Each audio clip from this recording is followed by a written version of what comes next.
her at times I'm otherwise not productive. I can call her driving to work, times that I usually don't get much else accomplished. I can call her while I'm sitting in the airport waiting for the airplane, which is late, no surprise this year. And we moved our voice to downtime. So that now many of us, when we're bored, what do? We pick up our cell phone and figure out how to call. If you've ever listened to people around you talking on the cell phone, they rarely have anything to say. Myself included, I'm no better at this. It's just become a way we pass downtime. Email is moving to downtime. For those of you who have BlackBerrys and Trios, if you're 5 minutes late to lunch, I'm answering my email hoping you're 10 minutes late to lunch. That's an opportunity for me. I'm serious. That means now I can answer my email during the little pockets of the day, the times that would either just fritter away or sit and do nothing, although some people would say, I'd think. I don't know that that's any great deal. But now, at the end of the day, I get home and I don't have 2 hours worth of email to answer. I have 20 minutes. I have the stuff that's too long to punch out on my thumbs. We think video and television are moving to downtime. Up until now, almost all television has been in the home. The exceptions, television in the hospital, which if you're hospitalized has become your temporary home. Television in fraternities and sororities and bars, and fraternities and sororities are some of your homes. But television, and for some people bars are homes, but television has been in the home. But now television's going to be your constant companion. You're going to have stuff on your mobiles. You're going to be watching not the movie you've never seen before, and the special effects movie you've never seen before, but you're going to be watching in the back seat of your car, hopefully not in the front seat while you're driving. You're going to be watching at the airport, on the airplane, in the park, televisions escaping from the home, or video, it's not really television anymore, and is going to be our constant companion. The last theme I want to make is changes towards advertising on the web. Just make a quick point. We found from 2000 to 2005, nobody wanted to pay for digital content. They thought that everything on the internet ought to be free the way the good Lord intended it to be.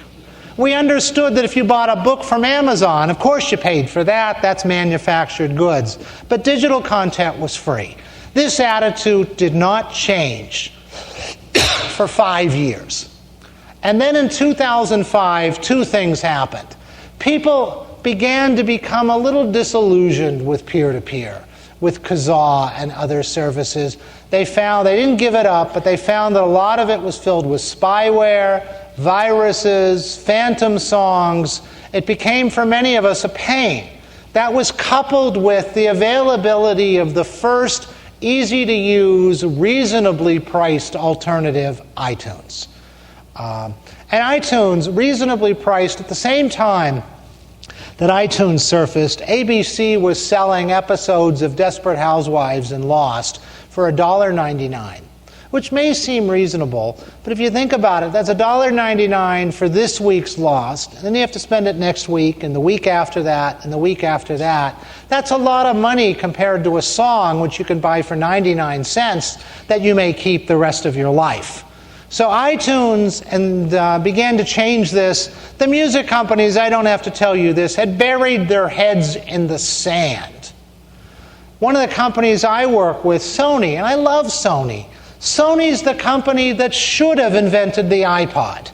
They're the company you expected to invent the iPod. They'd invented the Walkman. That's the kind of product they would have invented. And they could have invented the iPod, except they had a problem. Sony also had a music division that wouldn't let them introduce a really cool MP3 player. So they didn't introduce an iPod-like device. And what happened? They got, to use the scientific term, they got doubly screwed. They didn't introduce the device that would have made them the coolest company in the world, which I think all of us can argue Apple has become. Did anyone see, is it today that Jobs was doing? I haven't seen. Quick report? iPhones are $200 cheaper and they have a touchscreen icon. iPhones are $200 cheaper. Boy, that makes the people who bought them 2 months ago feel stupid. And iPods are touchscreen. All right. And I know he had a big announcement today. But Sony screwed once by not making the device that would have made them the coolest company in the world, and screwed a second time because the first decision did nothing to protect their music. Their music still got stolen. It may as well have been stolen on Sony devices. Anyway. So then, and then I'll wrap, then something you're acutely aware of. A question I've been asking myself for a long time. How much money does the average American household spend on communication goods and services that didn't exist 25 or 30 years ago? And the answer, I sort of knew this, but when we added it up and talked to people, it was really astonishing. About, and you know this well, about $266 a month. Now you're a little cheaper because most of you are your own household. But the average household in America has 2.2 mobile phones. Mobile phones cost generally between $40 and $60 a month. You can go much, much higher. Some people can go with prepaid. But $40 to $60 a month. In America, 91% of households pay for television through cable or satellite. If you live in a dorm, the campus may subsidize that. But you've got bad news ahead of you when you graduate. The average cable or satellite bill runs between $50 and $70, and then many people add movie channels or sports packages. Broadband, which I hope the university provides if you live on campus, but you're going to pay for that when you... The good days end. Well, you know that, and that's the whole story of college. Everything good ends, and then you go work. But broadband, $25 to $50 a month, and then some people, the wealthier, add on satellite radio, DVR charges, TiVo charges, things like that. The amazing thing is even the poorest households, and this is remarkable, are spending about $185 a month. Because the poorest people in America are not giving up mobile phones. They may be on prepaid, but they have mobile phones. They're not giving up television. They will give up broadband. They don't have broadband to the other services. But even the poorest households, that's pretty remarkable, are spending about $2,000 a year after taxes. It begs the question, what are they not spending on? What are they sacrificing? Or what are they not doing? Which we're going to try to find out. But what we're seeing is in America where people are spending all this money and they're not as willing to, quote, steal or go to peer-to-peer. Stealing is a very pejorative word, although the music companies think it's the right word. If people are not going as much to peer-to-peer, they really only have two choices to acquire content. Pay subscriptions or advertising. And what we're seeing in the last 2 months, this is brand new data that I just presented at the International Advertising meeting. What we're seeing is people are saying, I'm spending $266. I don't want to spend another $30, $40, or $50 a month on subscriptions and content, on ringtones, on screensavers, or paying for content on the web. And we're seeing for the first time they're looking at advertising on the web as the price they're willing to pay to get content without having to pay more for it. Now, it's not any and all advertising. Intrusive advertising, absolutely not. Companies that use pop-up ads, they're not only unproductive, they're counterproductive. Their audiences hate them, and if you use pop-up ads, they will come after you and kill you. Advertising on MySpace or Facebook, very, very, not difficult. You can't do what you did in television, which is just launch a massive campaign and try to hit everybody. You want to advertise in Facebook or MySpace or peer-to-peer communities that people think should be free of corporate influence, you have to do so gingerly and agilely. You have to have advertising that is contextually relevant to the people in those communities, that's useful to them. You have to become a member of that community as an advertiser. It's a lot of work. I don't know that a lot of advertisers are willing to do it. For those who are, the payoffs may be great, but you can't just advertise willy-nilly in a community. But people are. They're not loving online advertising, but they're accepting it as the price they're willing to pay. And the last thing I want to do, the last slide I want to show, my favorite slide, is just summarize what we see as the life of a teenager or a 12 to 24-year-old as a young person. It was not just a teenager. And I think you will recognize a lot of this, and you may disagree with some of this, and feel free. We think 12 to 24-year-olds will never read an offline newspaper, but will read some magazines. We think they'll never own a landline phone and don't even make the distinction that older people do between a landline and a mobile phone. We also think, something I tested at lunch today, and we hit 100% on the under 24s, something that caught us off guard, we're finding that people 12 to 24 are not wearing watches for obvious reasons. But the entire jewelry industry and the economy of Switzerland is waiting to find out that when you get into your mid to late 20s, will you start to wear watches as fashion accessories? I am looking in the front row. I see one. I'm not sure if that's a watch or jewelry. That's just jewelry. So 1 out of 1, 2, 3, 4, 5 are wearing watches. So that's not, as statistics say 20 years ago, it would have been 4 out of 5 of you. So we'll see. But anyway, continuing. I think already many of you barely understand the concept, I don't mean understand, barely recognize the concept of watching television on somebody else's schedule. In 5 years, for everybody except the over 60s, that's going to be gone. You already understand that it's on your schedule. Something that I find a little frightening, but they seem to outgrow it, is we found people in this age group trust unknown peers more than experts. The argument being that experts may have self-interest and unknown peers are just like them. And to the degree that an unknown peer is an unknown peer, they may be right.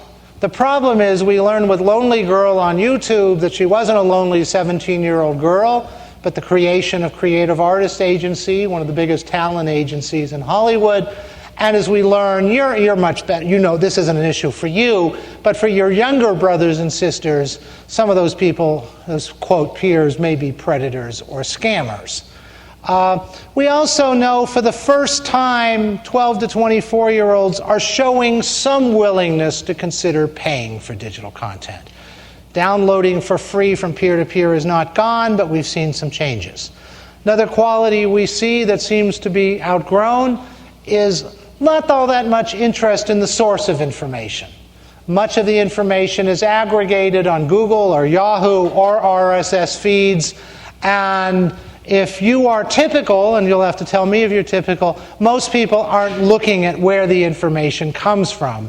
They're taking, the information comes from Google or Yahoo, but it doesn't really. It comes from the New York Times or other places. It's like a big RSS feed. Community is at the center of the internet experience.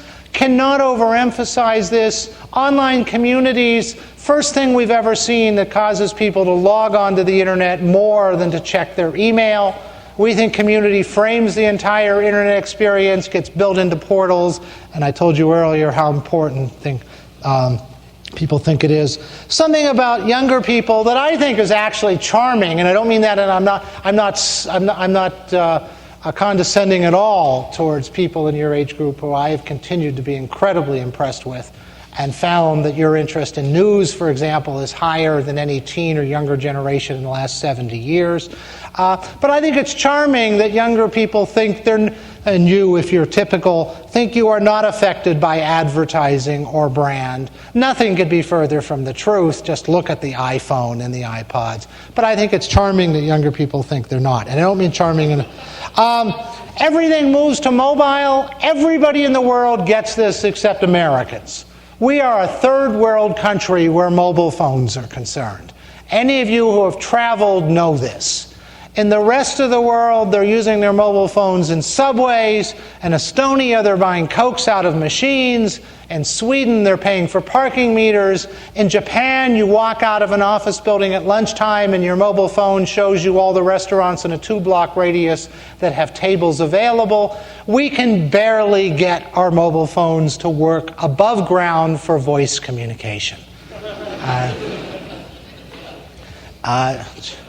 We are behind. And if you ask people around the world, if you had to give up your mobile phone, the internet or television, everyone except Americans would give up television first, then the internet, then their mobile phone. Americans would give up television, then their mobiles, then the internet, because we only use our mobiles for voice, and people find, this is all age groups, people find mobiles less useful overall because they're just for voice, and some people texting, than the internet, which they use for practically everything. This is generation less interested in television than any generation we've seen before. That does not mean uninterested in television. Television just does not dominate your lives the way it dominated my life growing up. Television is one of several options you have.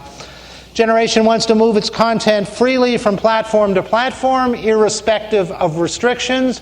Matter of fact, the more you place restrictions, the more they'll remove them, if only to show you that they can, even if they don't want to move the content. Witness the guy last week, how many of you saw, who unlocked the iPod? The guy was going off to college. He spent his whole summer. His solution was you had to solder wires, so most of us weren't going to do that, but he just wanted to stick it to AT&T and Apple and show them that you could do it. A generation that wants to be heard, I think you know that well. And lastly, for us old guys who think we're hip or with it by using email, you know that email is something your parents do. You know that it's almost all about IMing. And if what we see is true, your IMing use will decline as you age and acquire jobs and spouses and children and other responsibilities, and you won't be able to sit in front of a computer quite as much. But the exception is those who use IMing at the highest levels of corporate management. And there it is a significant force. In some corporations, it's considered bad form to call a fellow employee on the phone, a bad use of time, that it should be done through IMing. That's a little bit of what, or maybe it feels like more than a little bit, but that's some of what we found. Anyone who's interested in our work, welcome to go to our website. If any questions of me that come up that you don't ask now or afterwards, you're welcome to send me a message. And with that, should we take you had said till 7:30, but if people want to leave, that's okay. But should we take 10 minutes? Yes, let's do some question and answer. If there are some broad, big questions. If you need to go now, you can, but we have time for some questions. What do you think about the phenomenon of satellite radio and pay radio? Satellite radio, I love. I love, for the fact that I can drive cross country and have the same radio, and I love the fact that it's not censored.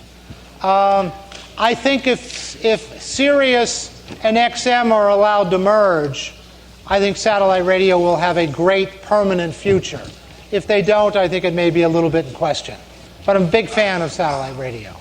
And yet and I'm a satellite radio subscriber. That's another $13 a month on my $266 a month. But I love it.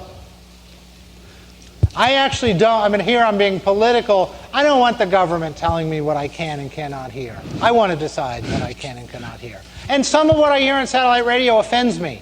And I'm okay with that. I turn it off. I don't mind being offended. But anyway. Any other questions? Yeah. How do you feel about text messaging? Excuse me? Text messaging?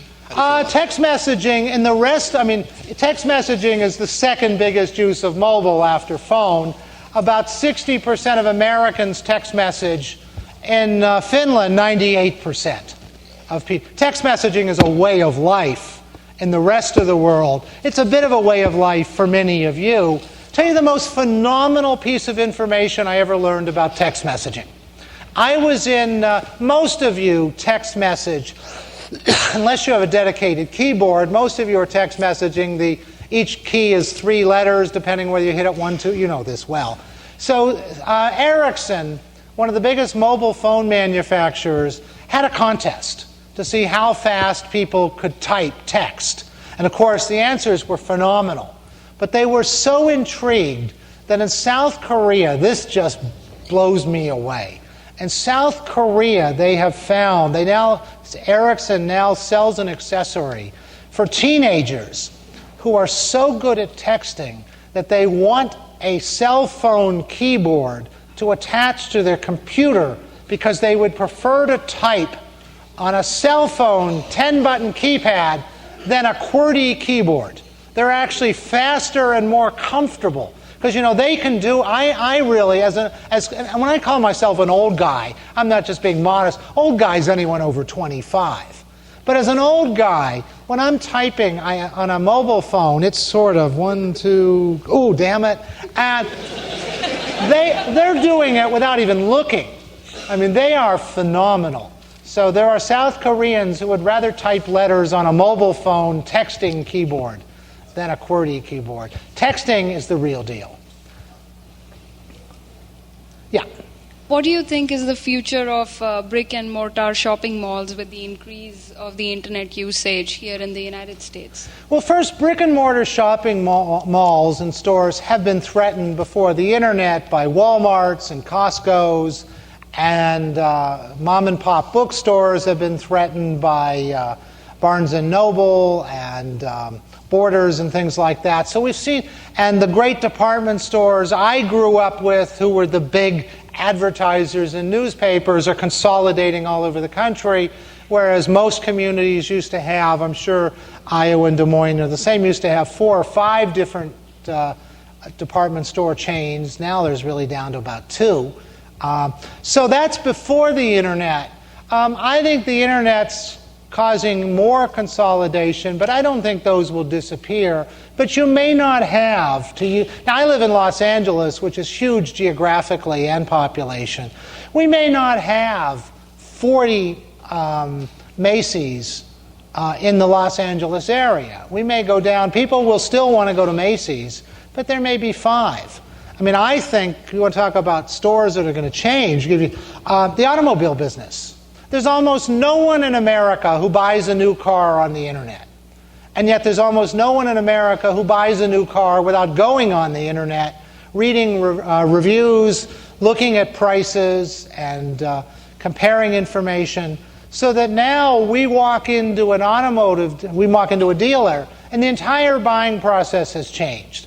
The old days, you walk in, you talk to a salesman or saleswoman, you negotiate down from the sticker price, you get to an impasse, he or she then has to consult the mysterious sales manager in the back room who's like the Wizard of Oz behind the curtain. Those days are gone. Now you walk in, you have the wholesale price, they know what you know, you're negotiating up from the sticker price, and you quickly either come to a deal or don't. Net result of that is in Los Angeles, we're not going to have 12 Toyota dealerships.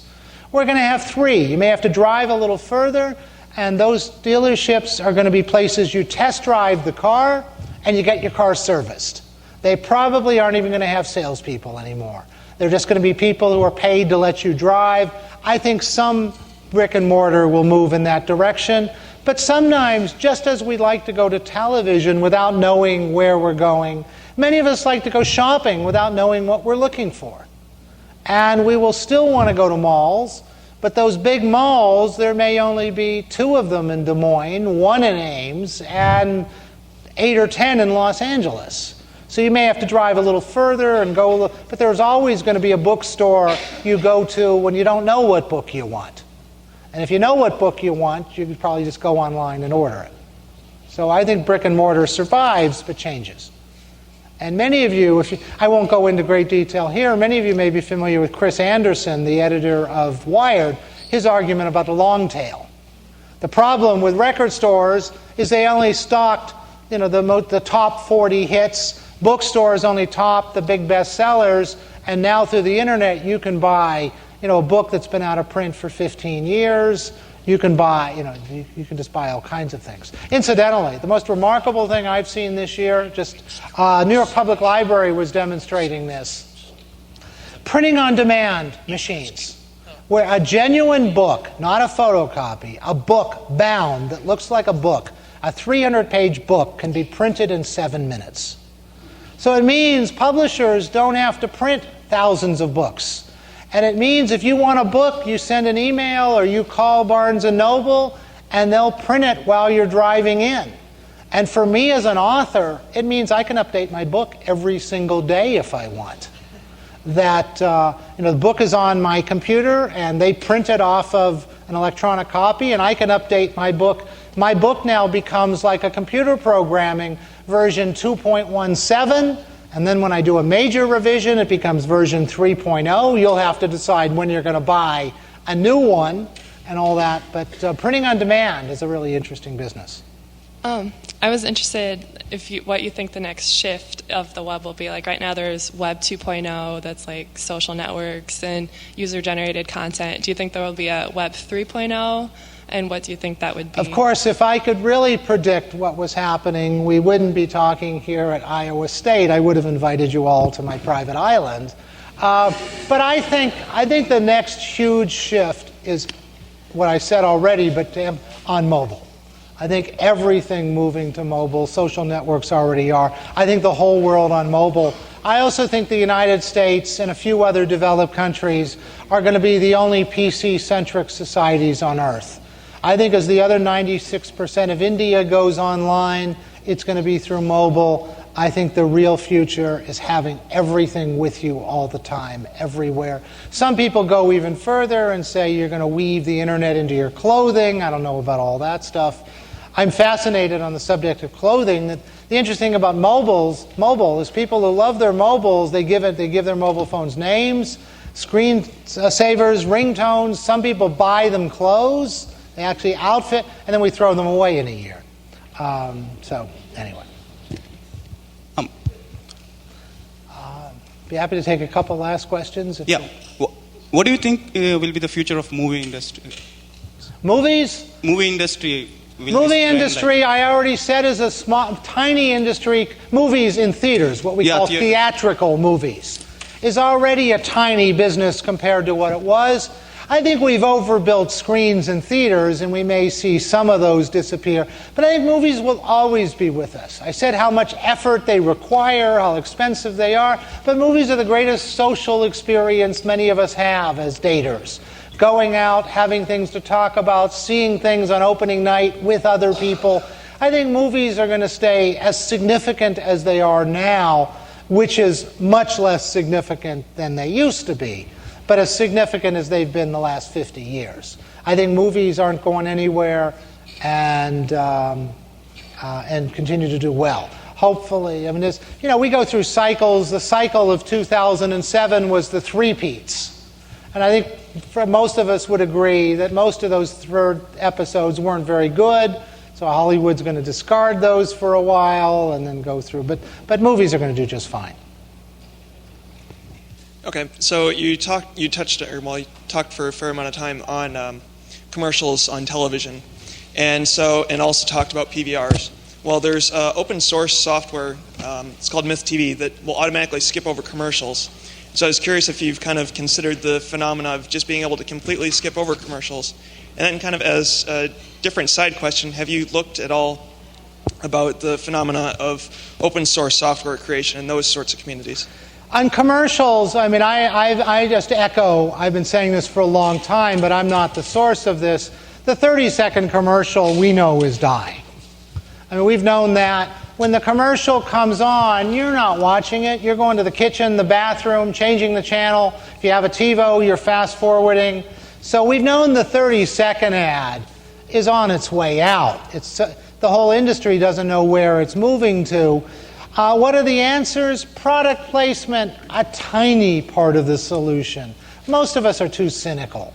When a character walks into the kitchen, opens the cabinet, and you see 5 products, most of us go, eh. Other solutions will be the sponsor may, as they did in the early days of television, may own the whole show and move their advertising into different places. The cleverest thing I've seen in the last year and a half was a KFC ad that ran in January. And for anybody who did not have a TiVo-like device, it was a regular 30-second ad. You watched it or you didn't watch it. But for those who did have a TiVo, they had announced that there was a coupon on one frame of that 30-second ad. And people, even those who wouldn't eat KFC, just wanted to find the coupon. The average user of a DVR spent 5.5 minutes studying a 30-second ad, finding the one frame. I think we're going to see a lot of that. I think we're going to see clues from shows embedded in ads. I think you're going to see coupons. I think that's pretty smart. TiVo is also going to sell pop-up ads that pop up as you fast forward. This is all an attempt. Folks, you got to pay for television in some way. HBO, you know how you pay for it. Free television, if you defeat the ads totally, it goes away. I'm not telling you anything you don't know. So we're just going to find different ways of paying. But those are a couple of the thoughts. I also love there's not going to be many of these. I love the Jerry Seinfeld American Express commercials that run a couple times a year that are 5 or 6 minutes. But very few people can sustain that. But it's just going to. But the 30-second ad's dying. Open source. Even Microsoft believes open source is coming, and open source is growing in a huge significance. Jobs has gotten a lot of pressure on him because of the closed source of the iPhone. We'll see if he can resist that pressure. An interesting development rumored about. I don't have inside information. Rumored that in the next 3 months there may be an announcement of a G phone, the G being a Google phone.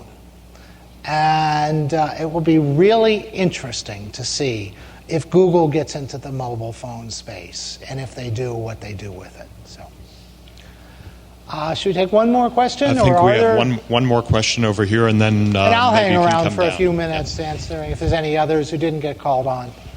I was actually just curious as to what your web browser is and what your homepage is. I'm sorry, what my homepage is actually the Wall Street Journal. I like their news, and I missed the other question? And what web browser is your default web browser? Firefox. Is there any other? And I work with Microsoft, but I can't stand Explorer. Oh, I'll tell you one last little note about working with companies. I work with AT&T. They are trying to create a competitor to cable television. You know that as of the Comm Act of 1996, phone companies could get into the television business and cable companies could get into the phone business.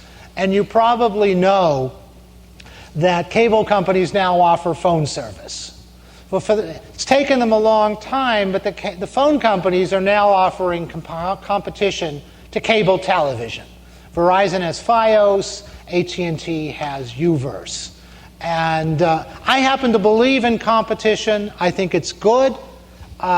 I think cable deserves to have competition. So I've been helping AT&T. I've done some testifying. I've been helping them trying to get their Uverse system approved in communities. So AT&T liked the work I did for them, so they said, come now help us on the issue of network neutrality. And I said, I'd be happy to. There's just one problem. I hate your guts on network neutrality. They're the ones who are trying to restrict the internet, who don't want it open. The internet ought to be open and free, and that is the way the good Lord intended it to be. So anyway, it's been a pleasure. It's really great to be back in Ames. If anyone has a couple questions they want to come up, I'd be happy to stick around unless I have to be anywhere. And thank you again for inviting me back. Thank you very much, Jeff.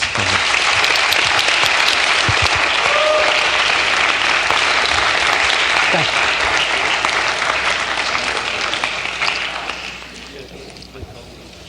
Did you have a question? Let me turn the mic off.